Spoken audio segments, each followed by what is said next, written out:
去年来班夫，最远走到了佩托湖，很想去更远的 Jasper。时隔1年，借着岳父母来加拿大的光，又有机会飞往卡尔加里。没想到出行2天前 Jasper 突发森林大火，就连我们的酒店都被烧毁，我们不得不取消了 Jasper 的所有行程，选择了班夫和优鹤国家公园。如果你也有带孩子、老人去班夫的打算，不妨看看我的分享。关于具体的时间表和花费情况，我会用小字打在屏幕右下方。那么，就让我们开始这段未知的7天之旅吧。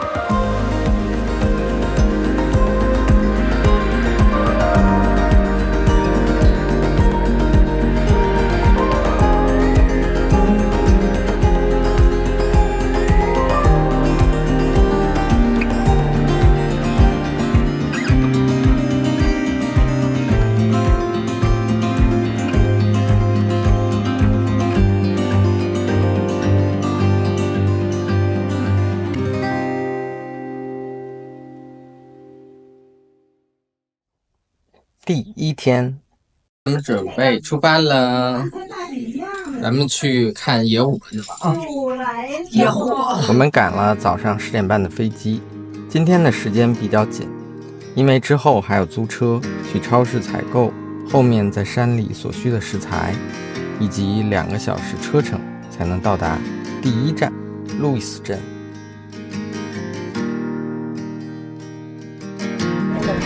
Okay, thank you.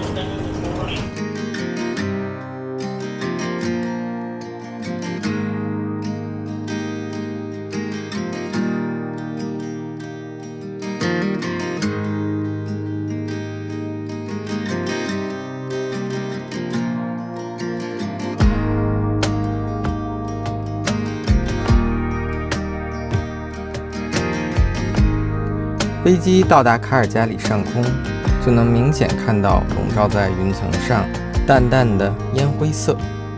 落地后马不停蹄寻找租车公司摆渡车的位置，因为我们的租车公司价格便宜1半，所以办理的地点在机场的外面。我们上次来的时候就找错了摆渡车的停放地址，白白浪费了1个小时。这次跟租车公司再三确认，还是被咖喱味的英语打败了。被一块石头绊了2次也是没谁了，原本订了7座的车也被别人抢走了，最后还是命中注定开了这辆小吉普，也是烟灰色的。行驶在通往班夫的1号公路上，烟雾下的班夫，我看到了它的另一面，朦胧又迷人。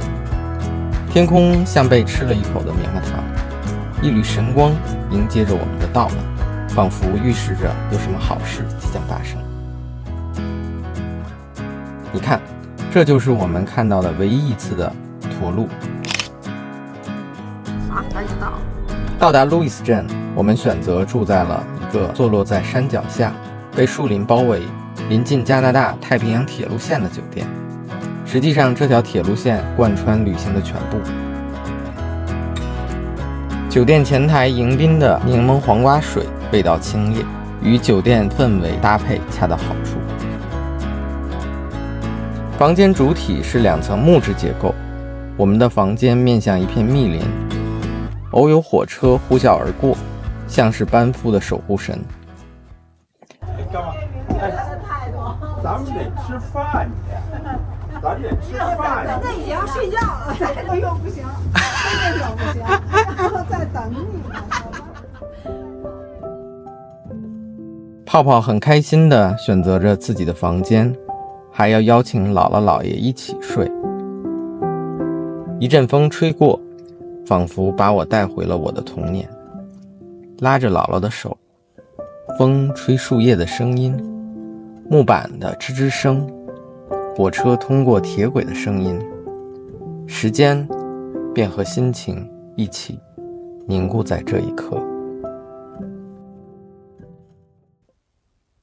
第2天，在酒店惬意地享用着免费的早餐，又光速制作了3明治午餐，然后跑步啦，赶11路公交车了。哇，早上这天真好啊，这个雪山看得真清楚。哇，追赶11路公交车的人。这就是要做的隐藏11路公车。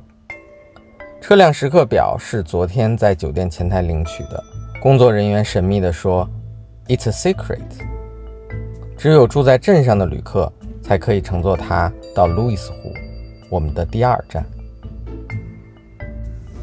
你看看，没到45就走了，40就走了，看见没？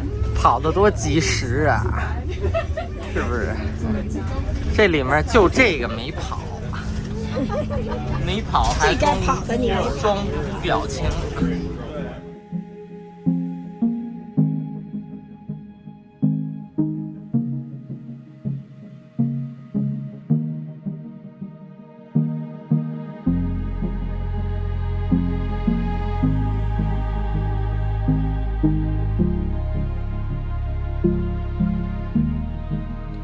公车就停在湖边的停车场，从酒店到路易斯湖车程大概10分钟。这次我们选择了湖南侧1.7公里爬坡的步道徒步，全程被密林包围，有一点陡，不过路面比较平坦。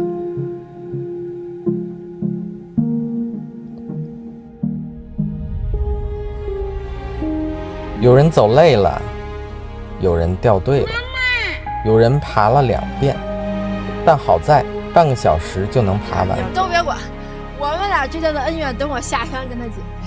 尽头是一个观景台，这个角度看湖水颜色更蓝，和对面的山浑然一体。4名挑战者胜利登顶，在这样的景色自拍无疑是最好的奖励。赶午后的公车回到镇上，简单吃下早上准备的3明治午餐，就开车进发第3站翡翠湖。行驶在通往优鹤国家公园的路上，又是另一番景象。可以看到半山腰的火车缓缓行进，山体的形态悄然改变。进入翡翠湖的路是一条斜岔路，一不小心就可能走过，就像我们一样。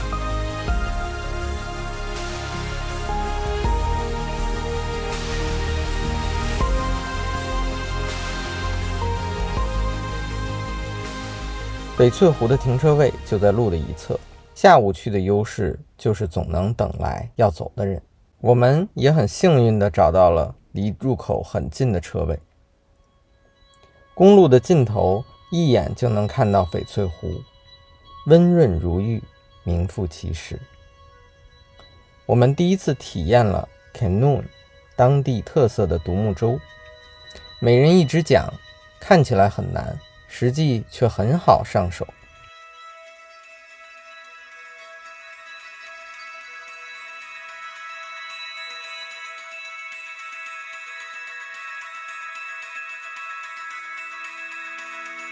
置身于翡翠色的湖水中，会让我想到电影《少年派》的场景，有种与世隔绝的宁静之感。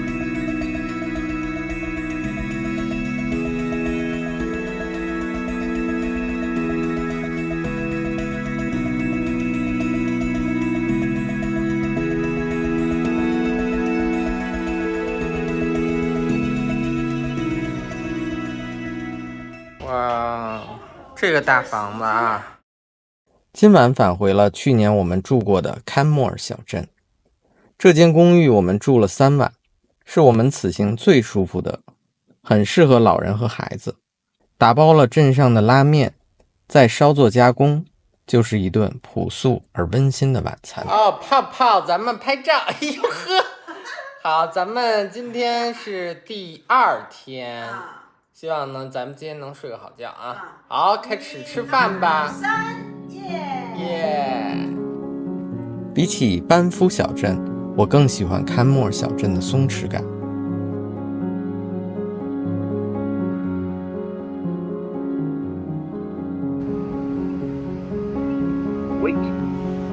吃完晚饭，在镇上散个步，吃个甜品。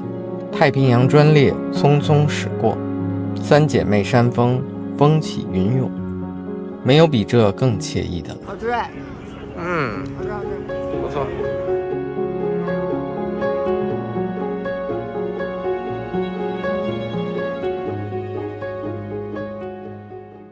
第3天，今天本来是个休整日，本想慢慢体验坎莫尔，没想到变成了最累的一天。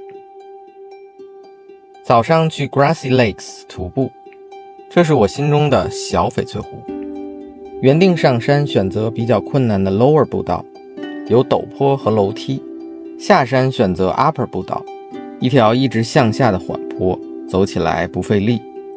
但万万没有想到 Upper 步道因为检修临时关闭了，既然来了就只好硬着头皮上了。踩这树根，先踩树根啊！嘿，好嘞 ，very good， 好嘞。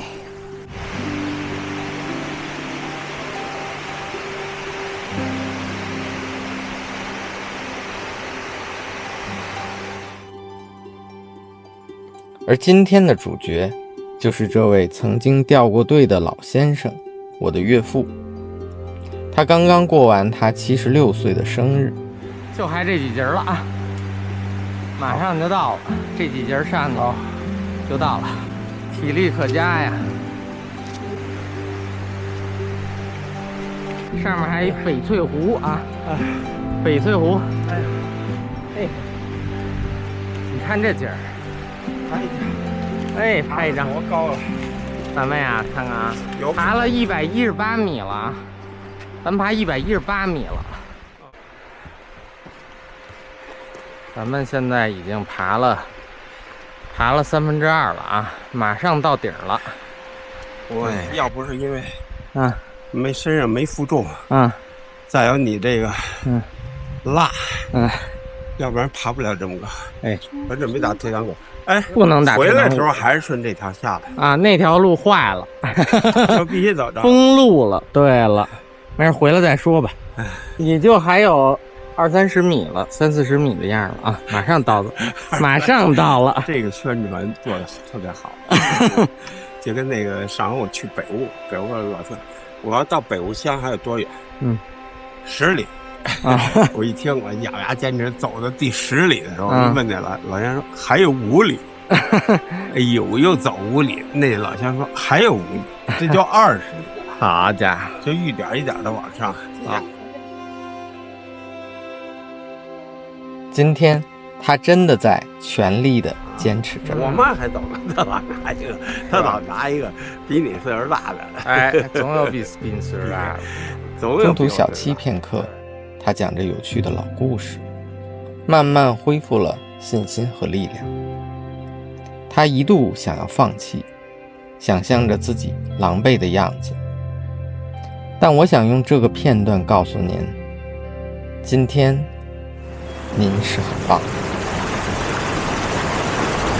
走到终点的景色绝对对得起这1个半小时的跋涉。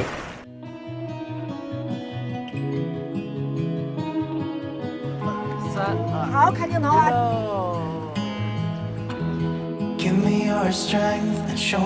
鼓励一下，鼓励一下，鼓掌，鼓励一下，鼓励一下，鼓励一下，再鼓励第1名小胖胖。好，鼓励一下。这小胖胖。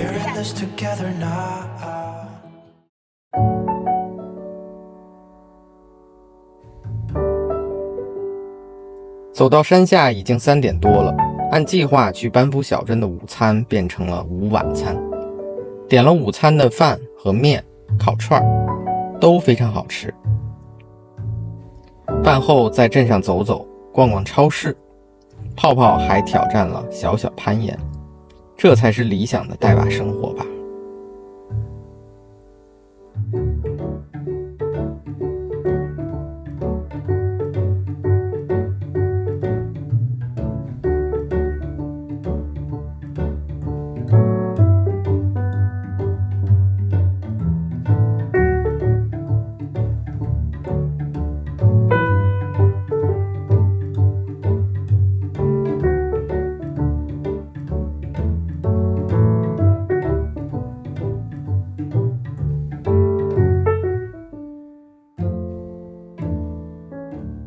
第4天，因为2天前泡泡到翡翠湖的时候睡着了，于是今天跟他约好了再来划船。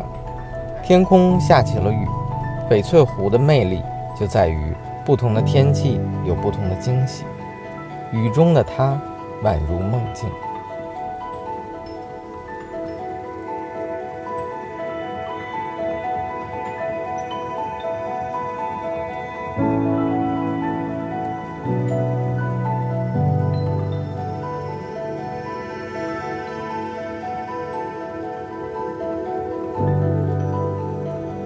开始还担心泡泡会害怕，没想到他上船很利落，还敢把手伸到湖水中去玩水。原本计划再去 Natural Bridge， 优鹤的另一个著名景观，还有北上的宫湖和佩托湖。然而雨越下越大，我们只好把车停到宫湖，在车里面朝湖水，享用迟到的午餐。这也是我们在班夫游玩的终点了。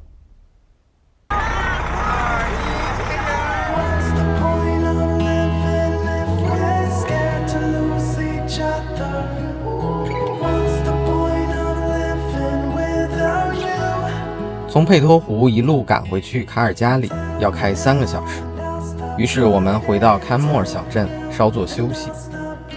雨已经停了，买了一杯很浓的咖啡，简单吃了小镇上唯一的中餐馆。为了偶遇动物，我们决定绕道走传说中的 EA 公路，结果动物没有遇到，却遇到了意外的美景。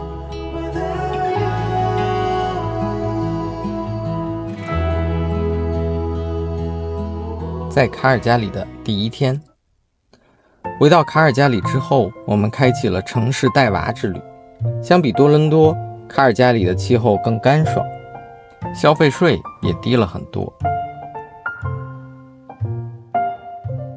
第1天我们去了动物园，动物园中规中矩，不过这个滑梯很有特点。我小的时候也经常去动物园，那时候好像很喜欢喂动物，看到河马被饲养员喂饱，而我们却还饿着肚子，于是就匆匆离开了。又见到了卡尔加里的朋友，聊聊他们的移民生活与烦恼。对我来说，这种自给自足的小日子，自由且美好。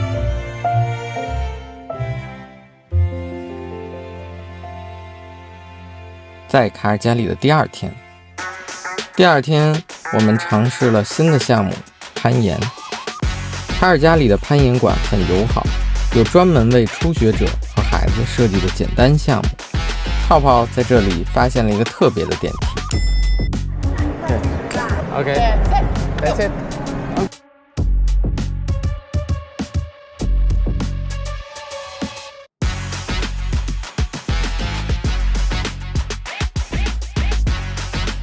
看，泡泡爬到了人生的新高度。下来的时候要撅屁股，不然下降时身体摇摆，撞到墙就会很痛。来卡尔加里怎么能不买呢？下午我们去了奥特莱斯，还升级了 MacBook， 值了。在卡尔加里的第3天，在大城市待久了，想逃离却又离不开。这片草原就介于喧嚣与寂静之间。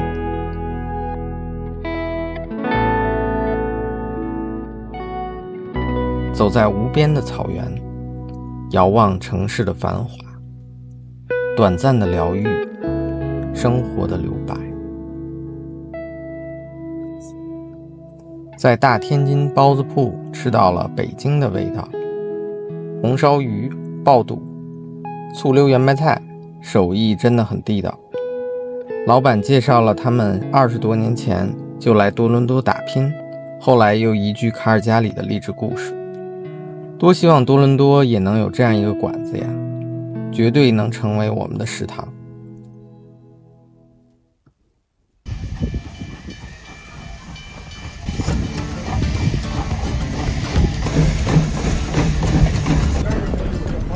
火车、游船以及小朋友所有的游乐项目，在这里一次玩个够。再加上工作人员的中世纪打扮，这个遗址公园在我们泡泡心中是第1名。泡泡玩得很开心，强烈推荐给大家。今天是旅行的最后一天了，余晖洒在卡尔加里的大地上，突然想好好跟这里告个别。我们临时起兴，爬上了早上的小山坡，居然忘了山上还有成群的蚊虫。我才是河西呀！河西，哇哦！但还是想要说再见，卡尔加里，拜拜。还有，在卡尔加里朋友送我们的一句话：每年都来呀。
你这是马蜂咬的吧？这不是蚊子，感觉。